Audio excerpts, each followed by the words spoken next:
Welcome to Star Wars Characters Explained. It has been a long journey, but we are finally at the end, and I want to welcome you all to Chapter 5, The Death of Revan. If you don't know about Revan's journey up to this point, I do recommend checking out the previous 4 chapters first, so you can get a 100% understanding of his story. Now, this chapter follows the events of the book Revan and the game Star Wars The Old Republic.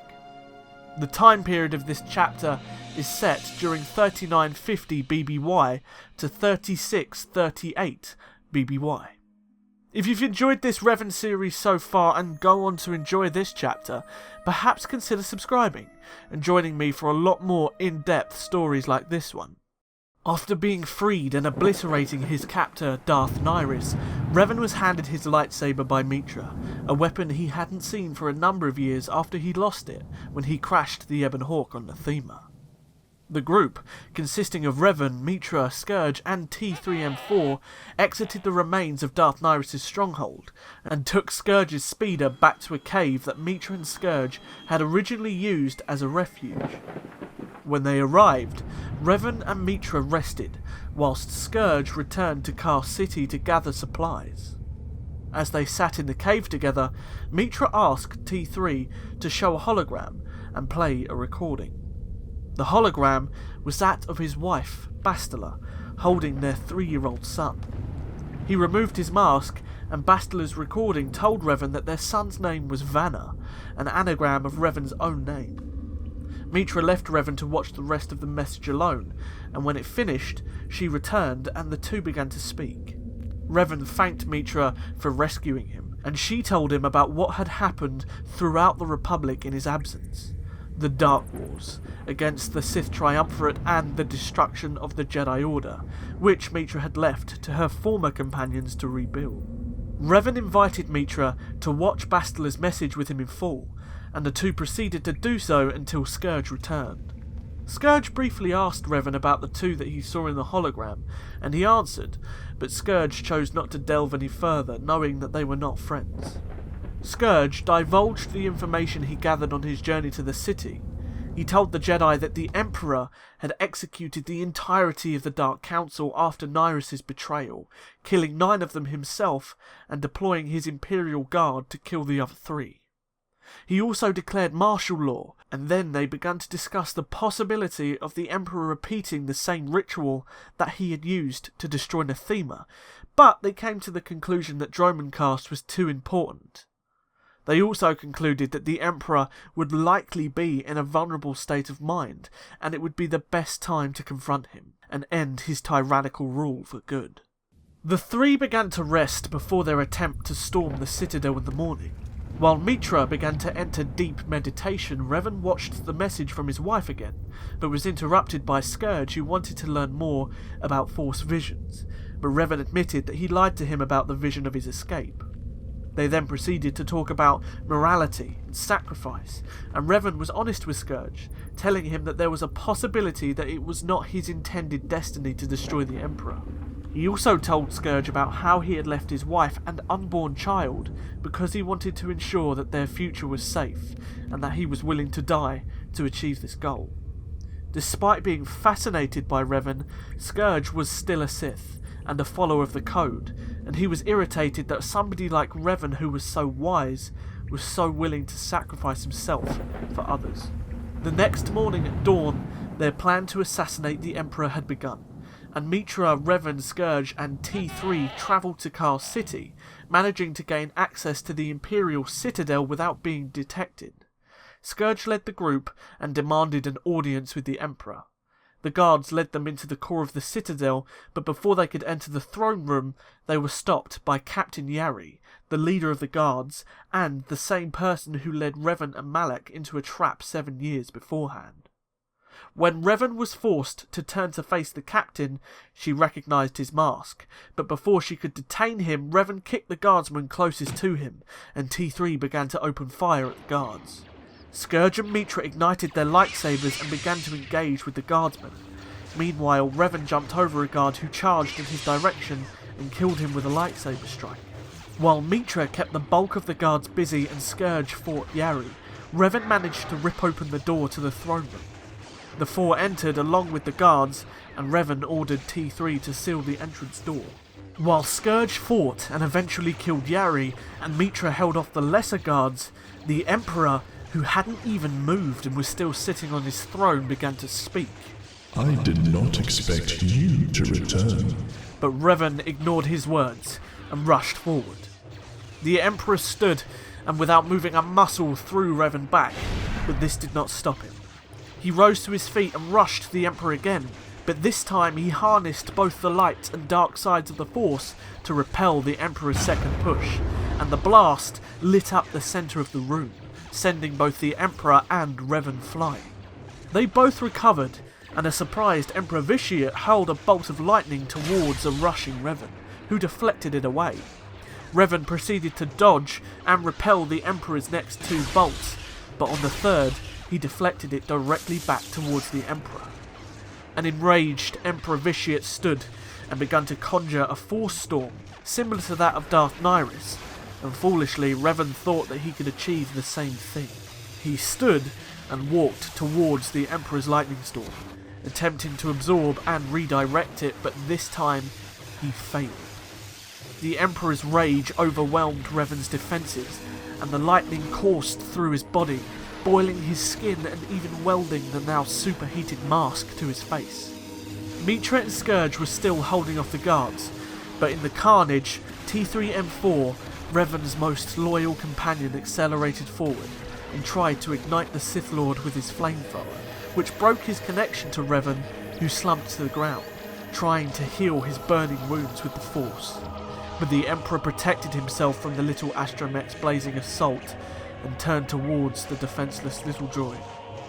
He unleashed a torrent of lightning that completely obliterated T3 into a million pieces of shrapnel, and Revan could only watch as one of his closest friends was completely destroyed. The Emperor walked towards the damaged Jedi and knelt, picking up his lightsaber, igniting it, and was prepared to kill Revan with his own weapon.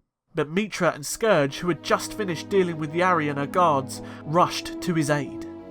Mitra, who theoretically could have ended it right there, threw her own lightsaber to knock the weapon out of the Emperor's hand to save Revan instead of sending it directly into the Sith Lord's heart. Revan gathered his strength and rose to his feet, flanked by his allies. You can't defeat all three of us. Together, we are stronger than even you. The Emperor stared back, blankly. That remains to be seen. Revan and Mitra stepped forward. Time seemed to stop for Scourge. Suddenly he was engulfed by hundreds of visions, depicting different scenarios in which they defeated the Emperor and did not. Amongst the confusion, he saw a young Jedi Knight that was neither Revan or Mitra proudly standing over a defeated Emperor Vitiate, and he knew what he had to do. He stepped to the side and plunged his lightsaber into Mitra's shoulder, killing her almost instantly. Revan's concentration broke, and the Emperor once again unleashed a torrent of lightning into the horrified Jedi, knocking him unconscious. The Emperor ordered Scourge to kill Revan, but as he swung his blade to kill his former ally, the Emperor stopped him, which brought Scourge the Emperor's trust. Instead, Revan was placed inside of a prison specifically built for him within the core of the remote Maelstrom Nebula. Revan was placed within a stasis chamber that used some form of Sith alchemy, suspended and hovering in between a perpetual state of life and death.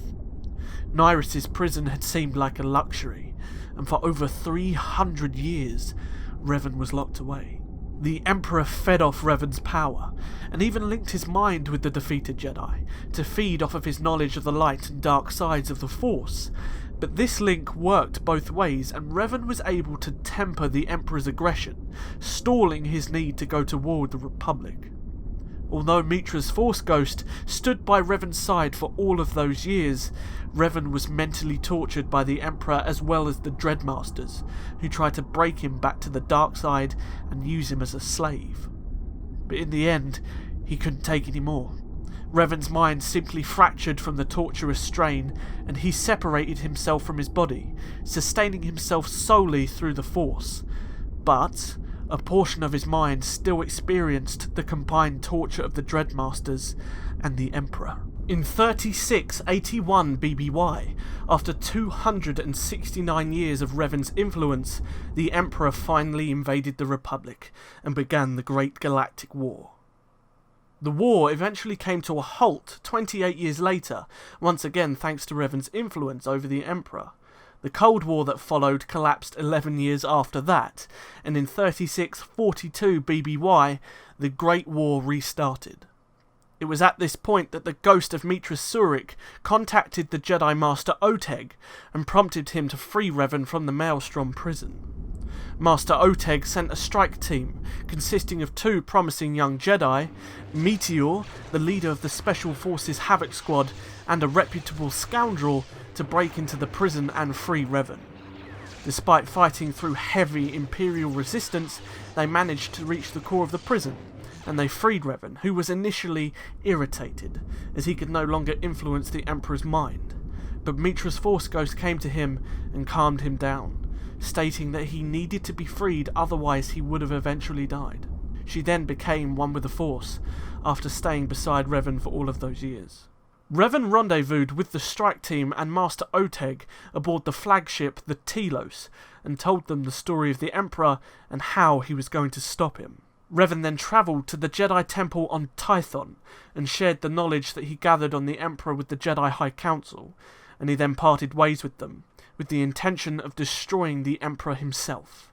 He travelled the galaxy, retrieving his mask from a group known as the Revanites, who were devoted to him, although he refused to have anything to do with them, and he also found HK-47, who was still waiting for his return. The two travelled to a space station known as the Foundry, that was once part of the Rakuten Infinite Empire, and shared a similar technology to that of the Starforge. Revan had managed to keep the Foundry's existence a secret from the Emperor, which was capable of mass-producing droids on an unprecedented scale. Revan then began the creation of an army of extermination droids that he intended to use to wage war against the Empire, and he placed HK-47 in command. But the Empire had managed to discover its location before he could truly begin. The Empire managed to hijack a Republic ship and bypass the Foundry's defences, and sent in a strike team consisting of 2 Sith, an infamous bounty hunter, and one of the Empire's most promising agents. As they fought through the Foundry, Revan tried to influence them over the comlinks, telling them of the Emperor's evil and his manipulations. But despite his attempts, the strike team managed to cut down HK-47 and his small droid army to Revan's shock, making their way into the inner sanctum to confront the Jedi himself. He revealed his identity to the strike team, and his belief that it was his responsibility to kill the Emperor. He ignited his violet lightsaber and engaged them in battle. Despite his prowess, throwing pieces of asteroid taken by the facility to build the droids at his opponents, but his strength hadn't fully recovered after his 300 years of imprisonment, and he was eventually defeated. As he stumbled back, he reiterated the same words that his best friend Alec had once said to him at the time of his death, now truly understanding what he meant. And in the end, as the darkness takes me, I am nothing. Now I know how you felt, my friend. Before anyone in the strike team could land the killing blow, Revan disappeared into a flash of purple light. Both the Republic and the Empire believed Revan to be dead, but they were wrong.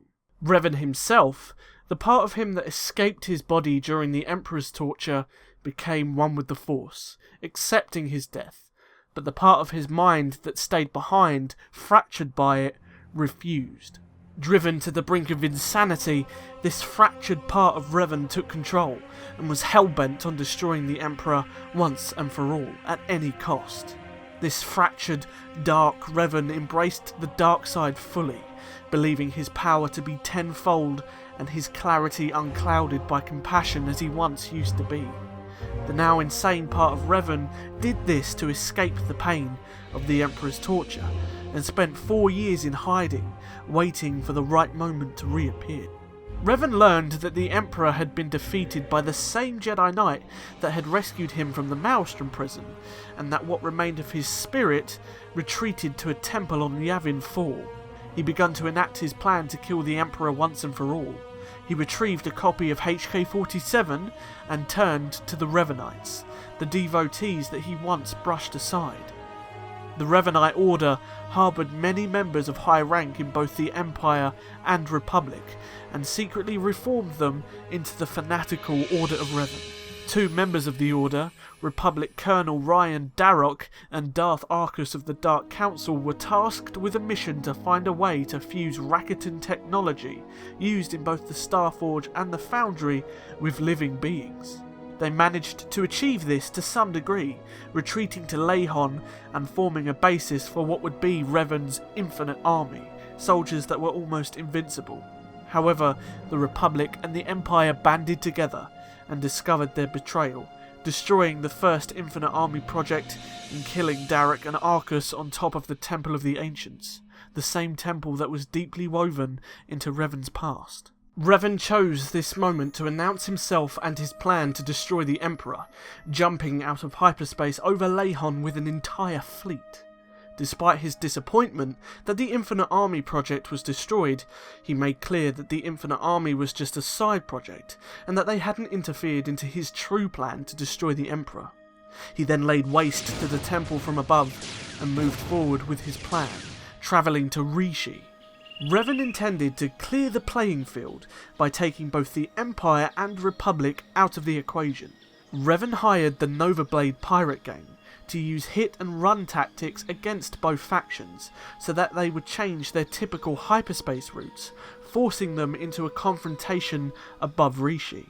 A jammer located on the planet would stop them contacting each other, and his fleet would also join the battle, and lay waste to both. With the help of saboteurs inside both the Empire and Republic, Revan's plan was ready to go ahead.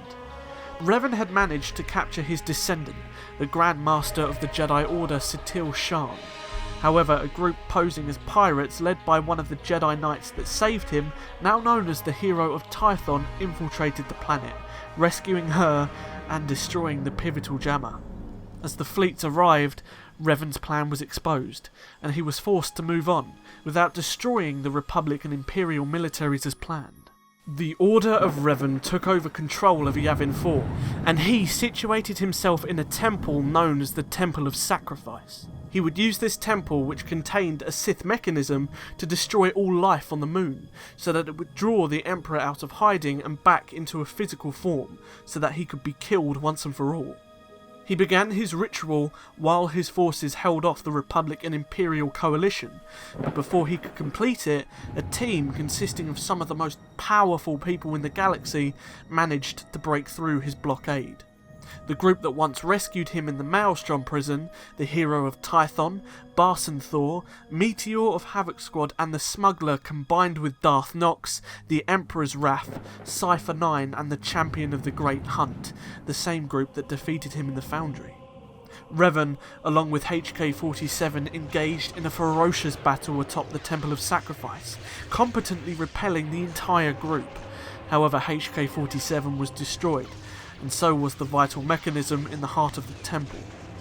Revan was forced to flee into the jungle and made his last stand inside of the temple that the Emperor's spirit resided in.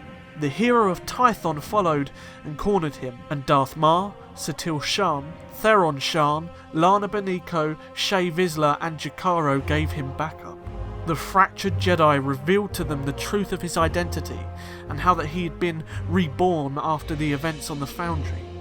He ignited his lightsaber for what would be the last time, in a desperate last-ditch attempt to destroy his attackers and bring forth the Emperor. He alone stood against some of the most powerful people in the galaxy, utilising everything he had mastered: Force Lightning, Telekinesis, Tutor Minis, Force Drain, Battle Precognition, Teleportation, and so much more, and despite his incredible power, he was overwhelmed and eventually defeated. As he lay on the floor, beaten, a maniacal laugh was heard overhead. It was the Emperor, whose spirit had been restored thanks to all of the death and destruction in the brutal conflict that Revan had caused. He had failed. Again. The Emperor was free. As the Emperor's spirit disappeared, another spirit showed itself, to Revan's complete shock. The part of Revan that had become one with the Force, the good part, informed the fractured side of himself that he was not whole, and without the light he could not see clearly, and that his lust for revenge clouded everything he did. The Force ghost of Revan stepped forward, and the fractured Revan gave in, reluctantly accepting that it was truly time to die. As his body withered, Revan's Force ghost joined with his broken half and became whole again, lastly informing the hero of Tython to be vigilant, and that dark times lie ahead. His ghost and body then disappeared, finally becoming one with the Force after almost 400 years to be at peace. Finally, there we have it, the death of Revan. It has been a long journey, and I thank all of you so much who have joined me every step of the way, and to those who have just joined me today, thank you. I hope you've enjoyed this series as much as I enjoyed making it. Revan is one of my favourite characters in the entire Star Wars universe, and I want the whole world to know him, and as much as I dislike everything that the Old Republic did to his character, it was still a tragic way for him to go out. But do not worry. Just because Revan's story has ended doesn't mean that I'm finished there, and I have a lot more content planned that Revan will no doubt show up in, and there are so many more epic characters in this universe that need their stories told in an in-depth way just like this one, and I intend to bring those stories to you. I also want you to tell me below who you would like covered for future installments of Characters Explained. I want to know what characters you guys are most passionate about. If you enjoyed the video, don't forget to hit the like button, it helps me out so much. And if you want to see more of the Characters Explained series, perhaps consider force choking that subscribe button and joining the 100% Star Wars family. It's weird. It's at this time that I would usually say, I will see you in the next chapter, but not today. Instead, I'm just going to say thank you. I appreciate every single one of you. Until next time, my friends, may the Force be with you. Always.